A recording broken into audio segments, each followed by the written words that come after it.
Birazdan izleyeceğiniz görüntüler sadece sararmış bir film şeridi değil. Yıl 1919. Bir milletin kendi yurdunda nasıl esir edilmek istendiğinin ve o onurun prangaları nasıl parçaladığının sessiz çığlığıdır. Bu tarihi kayıtta Mersin limanına inen işgalcilerin kibrini, Adana sokaklarında yankılanan yabancı postal seslerini ve bir halkın üzerine çöken o zifiri karanlığı göreceksiniz. Mağrur Fransız subaylarının gövde gösterilerini, çaresizliğe mahkum edilmek istenen masum çocukların gözlerindeki ağır hüznü izleyeceksiniz. Fakat kalbinizi karartmayın. Çünkü bu görüntülerin ilerleyen dakikalarında o kahredici sessizliğin nasıl paramparça olduğuna tanık olacaksınız. Çukurova'nın o boyun eğmez isyankar ruhunun Tarsus sokaklarından sel olup taştığını, esareti reddeden binlerin omuz omuza verip Kuvayi Milliye ateşini nasıl harladığını göreceksiniz. Bu belgesel boyun eğişin değil, küllerinden yeniden doğan büyük bir destanın en gerçek halidir. İşgalin o ağır ayak sesleri ilk olarak Akdeniz'in kilidi Mersin limanında duyuluyor. Yıl 1919. Birinci Dünya Savaşı'nın yıkıntısı henüz tütüyor. Mondros'un ağır ve boğucu maddeleri Çukurova'nın bereketli topraklarına kara bir bulut gibi çöküyor. Ahşap iskeleler tarihinin en karanlık günlerine şahitlik ediyor. Limana yanaşan zırhlılardan inenler dost değil, misafir hiç değil. Onlar galibiyetin kibriyle topraklarımıza adım atan Fransız işgal kuvvetleri. Dalgalanan yabancı bayrakların gölgesinde limanı dolduran işgal askerlerinin postal sesleri Çukurova'nın kalbinde yankılanıyor. Yüzlerce yıllık Türk yurdu fiili bir esaretin ilk saniyelerini yaşıyor. İç kısımlara doğru ilerledikçe işgalcilerin kibri ve gövde gösterisi sokaklara taşıyor. Kamera işgalin şehre nasıl yayıldığını gösteriyor. Sokaklara çekilen yabancı bayraklar ve galip devlet komutanları için hazırlanan şatafatlı karşılama takları göze çarpıyor. Taş binaların avlularını ve merdiven başlarını dolduran Fransız subayları ile sömürge askerleri adeta bir gövde gösterisi yapıyor. Bu askeri nizam, yerel halka verilmek istenen "artık buranın hakimi biziz" mesajının en net halidir. Kadim Osmanlı idaresinin fesli yöneticileri ve sivil memurlar derin bir hüzün içinde bu yeni ve acımasız otoriteyle yüzleşmek zorunda bırakılıyor. Kendi vatanında parya olmanın ve mağlubiyetin getirdiği o ağır utanç vizörden yüzümüze çarpıyor. Adeta çaresizliğin bir resmi çiziliyor şimdi. Yüksek rütbeli işgal komutanları Fatih edasıyla etrafı süzüyor. Hemen ardından yürekleri burkan o sahne beliriyor. Takım elbiseli, fesli yerel temsilciler ve mülki amirler mağrur işgal subaylarının karşısında el pençe divan durmak zorunda bırakılmış. İçlerinden birinin titreyen ellerle okuduğu o resmi metin, belki zorla okutulan bir hoş geldin bildirisi, belki de bir teslimiyet belgesi. Çukurova'nın onurunun kırıldığı, siyasi ve askeri iradenin yabancı çizmeler altında ezildiği o kahredici an, objektifin hafızasına kazınıyor. Sokaklarda ise derin bir hüzün ve zoraki kutlamaların acı manzarası var. Askeri nizamın dışına çıkıp halkın arasına karıştığımızda işgalin asıl yakıcı yüzü ortaya çıkıyor.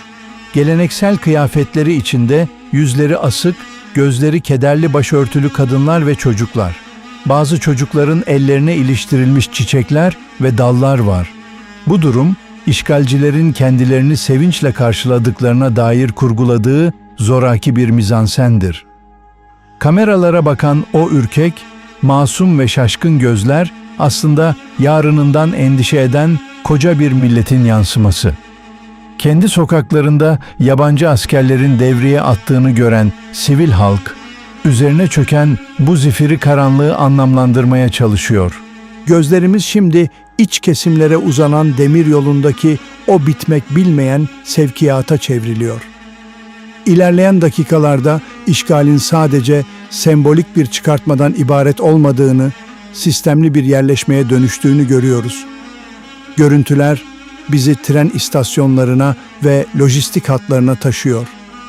Mersin'den Adana'ya, Çukurova'nın bereketli düzlüklerine uzanan demiryolu hatları artık mühimmat, top arabaları ve binlerce işgal askeri taşıyor. İstasyonlardaki yoğun hareketlilik ve vagonlara yüklenen askeri teçhizatlar, toprağın damarlarına zerk edilen bir zehir gibi iç bölgelere yayılıyor. İşgal ordusu, bölgenin tüm ekonomik ve ulaşım altyapısına el koyarak Çukurova'nın nefes borularını kesiyor.